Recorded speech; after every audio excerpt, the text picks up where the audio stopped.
जो लोग ये बोल रहे हैं कि ये लावारिस हैं, विनोद जायसवाल जीत के जाएंगे तो सामाजिक न्याय और धर्मनिरपेक्षता की गोद में बैठेंगे, और जो अपने को वारिस कर रहे हैं वो इस देश को तोड़ने वालों की गोद में बैठेंगे। सभी हमारे पंचायती चुनाव में जीते हुए एक एक भाई से मैं हाथ जोड़कर विनती करती हूँ कि आप एक एक कीमती वोट आप हमारे विनोद जायसवाल जी को दीजिए, इनके हाथों को मजबूत कीजिए। अब BA, BCom, BSc और MA, MCom करें विश्व की सबसे बड़ी यूनिवर्सिटी इग्नू से। सॉल्ड असाइनमेंट और गाइड बुक्स प्राप्त करें। संपर्क करें Mahakal computers, DAV college gate के सामने, सिवान। थायराइड, शुगर और मोटापे से हैं परेशान तो मेट्रो हॉस्पिटल सिवान है एक बेहतर समाधान। डॉक्टर MS अहमद अंतर्राष्ट्रीय कुशलताओं के साथ दे रहे हैं सेवाएं। संपर्क करें centre point, Chakiya Bindusar road, Siwan.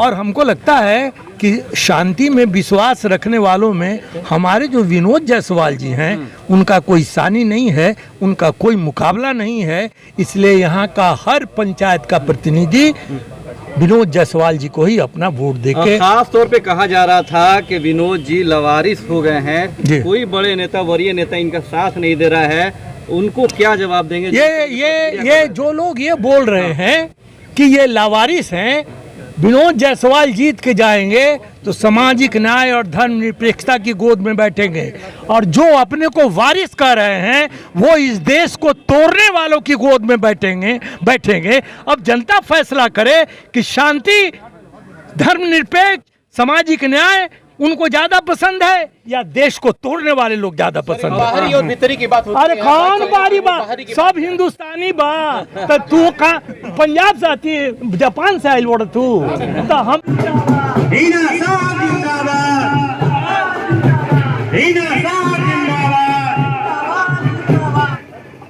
सभी को मैं तहे दिल से और यहाँ हसनपुरा के आवाम को सलाम प्रणाम आदाब करती हूँ।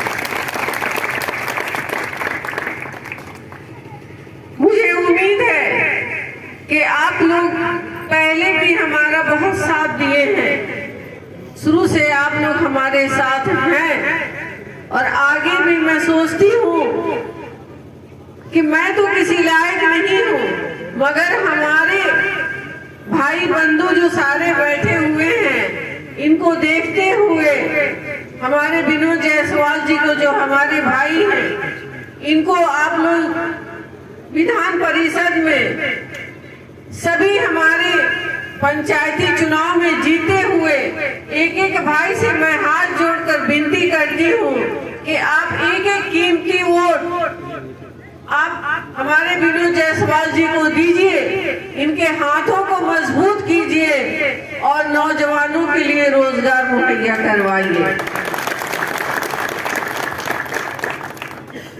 आप हमें भली भांति जानते हैं, पहले भी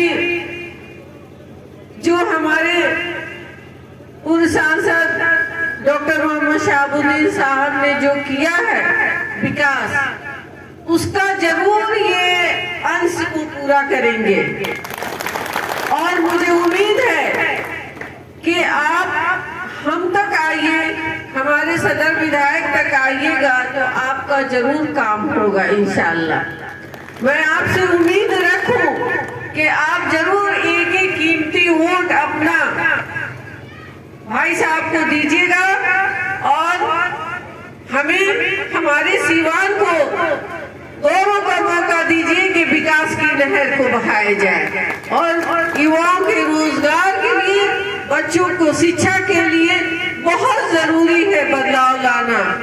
इसीलिए मैं आज यहाँ पर आई हूँ। मेरी तबीयत सही नहीं थी, लेकिन फिर भी मैं आई हूँ आपसे अपील करने कि आप इन्हें एक अपना कीमती वोट दीजिए। इसी बात के साथ मैं अपनी बात को पूरी करती हूँ। जय हिंद, जय भारत, जय राम। सिवान को बेरोजगारी से निकाल सको।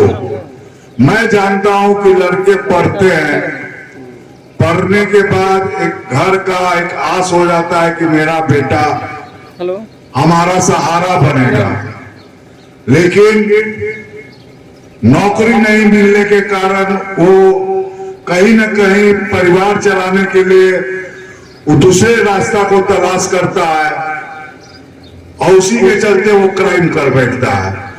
उसको आभास होता है कि हम जो करने जा रहे हैं, अगर हम फंस गए तो जिंदगी भर कोर्ट कचहरी का चक्कर लग जाएगा। तो दिल से नहीं चाहता है, लेकिन मजबूरी में उसकी स्थिति ना घर का गधा, ना घर का, ना घाट का, वो स्थिति हो जाती है। बाप उसको आज की नजर से देखता है कि बुजुर्ग, हम तुमको पढ़ा लिखा कर इस काबिल बना के तुम हमारा चलाओगे। तो जहां तक मैं आपको बताया भी कि हम अगर नौकरी देना शुरू करेंगे तो ये प्रॉब्लम सॉल्व हो जाएगा और शांति और खुशहाली सिवान में बरकरार हो जाएगी। ये मेरा वादा है, मैं करूंगा करूंगा करूंगा। और आप लोग से आग्रह करता हूं कि एक बार हमको अपना आशीर्वाद दीजिए। आप तो जानते हैं कि अगर हम अपने वादा पर खरा नहीं उतरे तो जितने जनप्रतिनिधि चेंज हुए हैं, इस बार सुनते हैं कि 90% चेंज हुए, तो हमको भी अगला बार चेंज कर दीजिएगा। लेकिन मैं सफल तभी होता है कि जब आप कमिटमेंट पर खरा उतरते हैं। आज मैं जो भी हूं, मैं अपने कमिटमेंट के बल पर हूं। तो मैं आपको विश्वास दिलाता हूं कि मैं जो बोला हूं करूंगा। आप अपना आशीर्वाद दीजिए कि हमारे शहाबुद्दीन साहब हम लोग के बीच नहीं है। बहुत दुख है, लेकिन मुझे आशा ही नहीं पूरी विश्वास है कि हजारों की हजारों संख्या में शहाबुद्दीन साहब की छाया बनकर आप लोग आए हुए हैं, बैठे हुए। उनकी ताकत आप हमारे हिना मैडम को देने का काम करते आए हैं और करते रहेंगे। कि हमारे प्रिय नेता के स्वर्गवासी होने के बाद, जिन्हें हम चाहे वो बुढ़ा हो, नौजवान हो, सब लोग हो, राष्ट्रीय जनता दल के नेता मानते रहे, स्वर्गीय शहाबुद्दीन साहब को आज हमारे बीच नहीं है और उनके अनुपस्थिति में यह चुनाव हो रहा है। इसलिए मैं केवल एक शब्द में आप सबों से प्रार्थना करता हूं कि मेरे भाइयों, सिवान जिला की प्रतिष्ठा, हमारे पूर्व सांसद स्वर्गीय शहाबुद्दीन साहब की प्रतिष्ठा, हिना साहब की प्रतिष्ठा और राजद के साथ महागठबंधन के उम्मीदवार की प्रतिष्ठा, ये हम सबों के हाथ में है। मैं आपसे प्रार्थना करना चाहता हूं कि अब की बार, देखिए एक बार जसवाल जी यहाँ से चुनाव लड़के गए थे, चंद वोटों से हार गए थे। मैं ये प्रार्थना करता हूँ कि अब की बार इन्हें अपना बहुमूल्य मत देंगे। सभी मुखिया बंधु, स्तरीय पंचायत समिति के सब लोग आप सब कृपा करके इन्हें अपना वोट देंगे। इन्हें विजयी बनाकर, माला पहनाकर सिवान से इनको विदा करेंगे।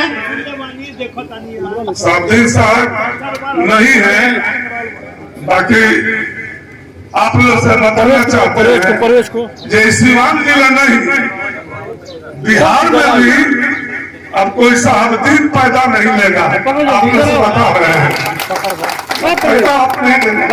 आप लोग प्रणाम करते हैं। यहाँ हमारा कंसल्टेंसी के लोग हैं, गर्जियन सब लोग बैठे हुए हैं, नौजवान लोग भी हैं जो बढ़ चढ़ के वोट में काम करते हैं, मदद करते हैं। तो भाई सब लोग को प्रणाम, सलाम, आदाब, प्रणाम। और जो छोटा लोग है उसका शुभ आशीर्वाद आप लोगों को देखकर बहुत खुशी लगा। आज हम लोगों के बीच ये एमएलसी के जो चुनाव हो रहे हैं, राष्ट्रीय जनता दल ने विनोद कुमार जायसवाल जी को सिवान